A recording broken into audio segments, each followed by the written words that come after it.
What makes us nuts? Who am I? My name's Philippa, according to my birth certificate.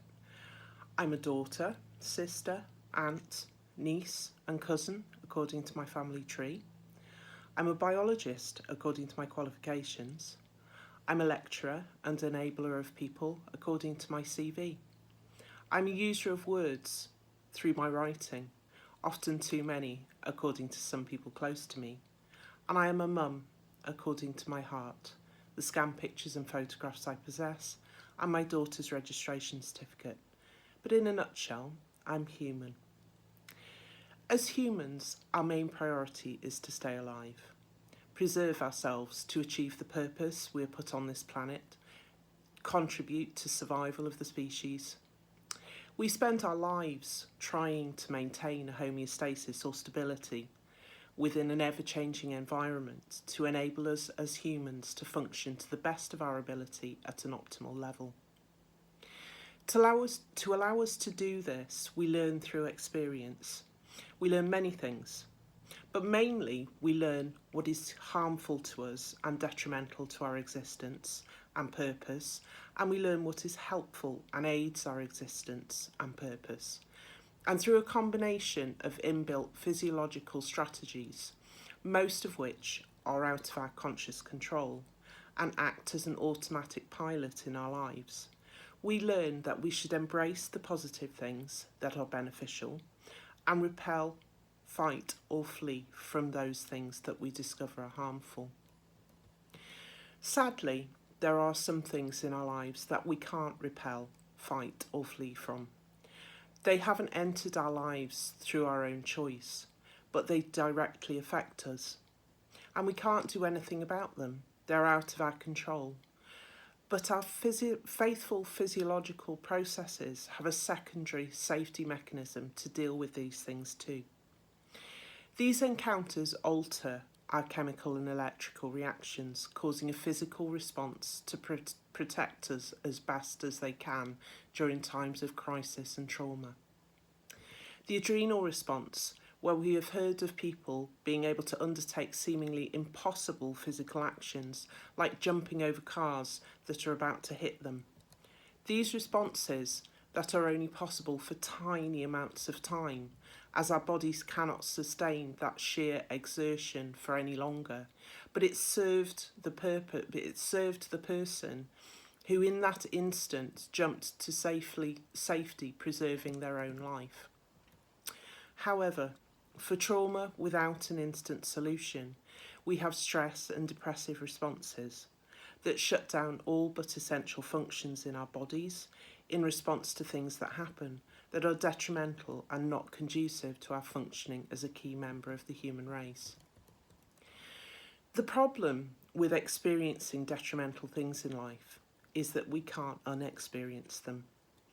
There isn't a delete key in our keyboard. There are coping strategies to help us after the experience, but we just can't unexperience them, which means that for those many millions of people on this planet who do experience significant trauma of any kind, the programmed response we use elicits a permanent change to us as people, a change that has been put in place as a result of our own inbuilt learning strategy. We don't stop being us, or human beings, or existing after trauma we experience. We just have to adapt to living with it. It's like breaking a bone in a complex way and being left with an alteration in our physical shape. It doesn't mean that we can't wear a shirt again. It just means that you might need to wear a different style or size of shirt to account for the change in shape you have undergone. So this is where I come back to earth, down from my biological lectern, and refer to the trauma I understand best. Babies shouldn't die. That wasn't written into the life plan. It wasn't written into anybody's life plan, and therefore not something we can pre-program ourselves to manage. Having babies is what we do in order to do our bit for survival of the species, should we choose to do it. Everyone who chooses to should have the chance to celebrate bringing new life into the world.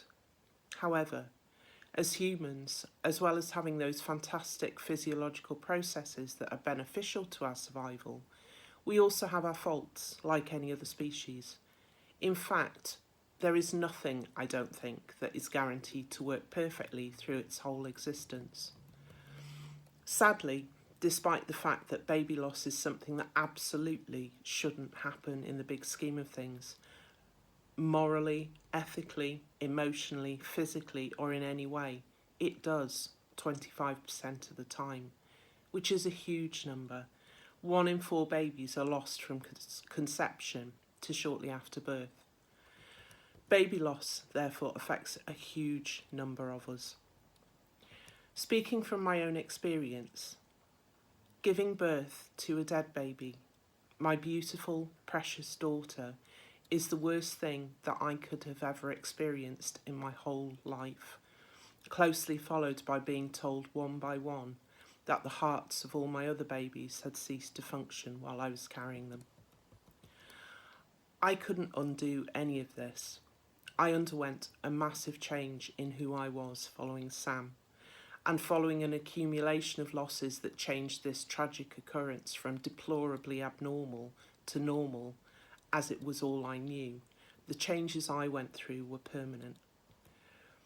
I have in time been enabled within the human race through coping strategies, but I can never unexperience the losses of my babies.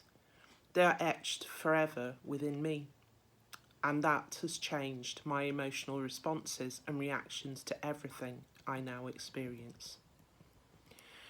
Considering that everyone experiences grief at some point in their lives, one of the only 2 things we are assured of, along with taxes, we are remarkably hopeless at supporting people through their grieving process.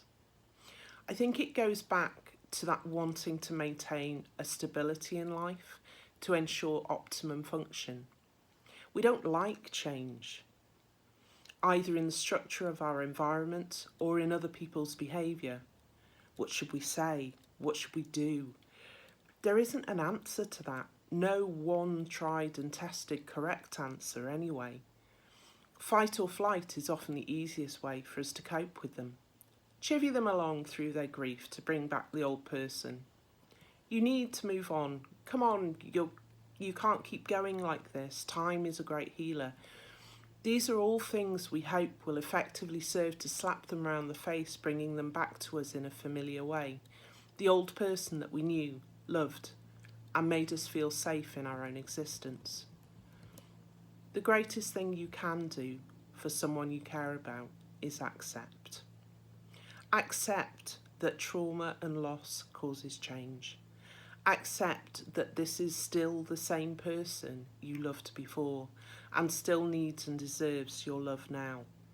Surprise them by buying them a different style shirt for Christmas, showing them that you accept them with their change and you are embracing their change, acknowledging your admiration for their strength in surviving what they've been through. Please don't judge the behaviour that change brings. It is their own survival strategy. Please don't walk away or cross over the road, because all you are doing is reinforcing their own feeling of loss, fear, loneliness, and in many cases, as a result of baby loss, failure. Your feeling of awkwardness is momentary. Their feeling of pain will last a lifetime. Please allow them time to restabilise with their changes, and don't tell them how long that time should be. Please don't roll your eyes and look to the sky or switch off and try to change the subject when they get upset or talk honestly about their own feelings or experiences over and over. Just listen and feel privileged that they chose you to talk to, as choosing someone to trust after trauma is indescribably difficult and scary. Please don't think they have lost their perceptive ability to see your avoidance tactics or uncomfortable expressions. Please don't expect them to automatically come to you telling them not to be a stranger or that you're there if they need anything, because the chances are that they won't come to you because they feel uncomfortable trying to fit back into the world that is now terrifying during adjustment.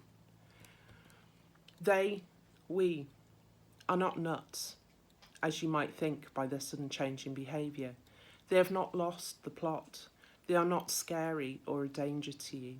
They are coping the best way they can, controlled by physiological responses that every single one of us as human beings possesses to enable us to cope when the unthinkable tragically happens. So what makes us nuts? Well, actually, none of us are nuts. We're just human. And every one of us has the same physiological capability to undergo the same changes in response to loss and trauma that you might have crossed over the road to avoid in someone else, or rolled your eyes at because you're not comfortable with hearing or seeing it. I'll finish with a question. How would you want the people you love and trust to respond should the unacceptable happen to you?